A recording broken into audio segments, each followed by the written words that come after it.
Assalamualaikum warahmatullahi wabarakatuh. Alhamdulillahirabbil alamin. Allahumma shalli ala Muhammad wa ala ali Muhammad. Rabbi shrah li sadri wa yassir li amri wahlul 'uqdatam min lisani yafqahu qawli. Ketenangan jiwa, hidup, bekerja, berusaha, makan, tidur, pergi pulang, jumpa kawan bergerombolan, selalu ada saingan dan tantangan. Juga ada kekuatan dan peluang. Tinggal bagaimana mensikapi semua itu adalah dinamika kehidupan yang semua orang mengalaminya karena tidak mungkin dihindari. Disebabkan itu adalah sunnatullah yang telah ditetapkan sejak kita belum dilahirkan ke dunia nyata ini.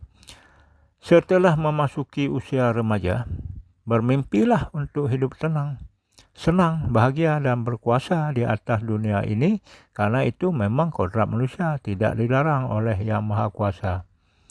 Namun semuanya harus berlandaskan aturan regulasi dari penguasa bumi dan langit yang memerintahkan bulan dan matahari berputar pada garis edar yang telah ditetapkannya.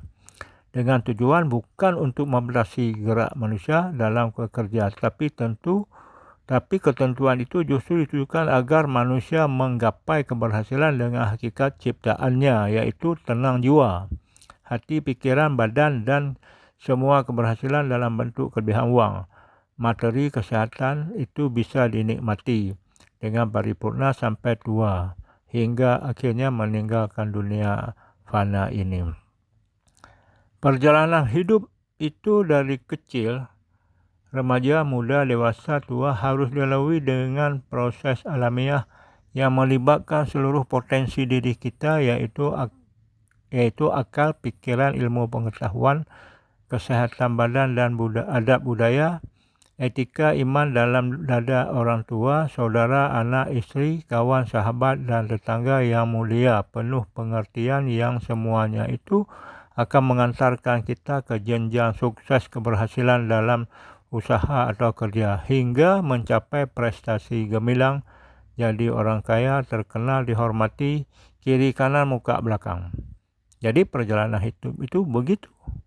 Kita harus bertransformasi, berkomunikasi dengan semua pihak. Bila ada kawan, tetangga atau saudara yang tidak senang, tidak rela kepada kita, itu masukkan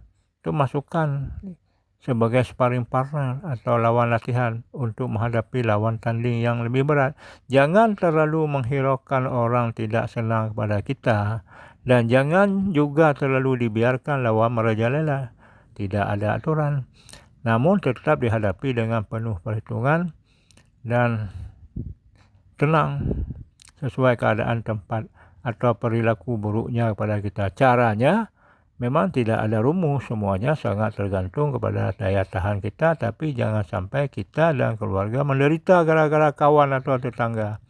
Prinsipnya hadapi dengan tenang berdasarkan norma-norma agama, etika, budaya, tempat tinggal, atau pilih jalur hukum untuk memberi pelajaran. Kalau memang sudah tidak ada cara lagi menghadapi lawan atau orang-orang dengki, pilih jalur hukum secara normatif.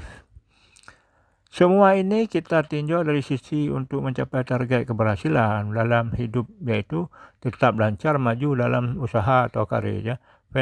Ujungnya atau hasil akhirnya tetap bagaimana mencapai keberhasilan.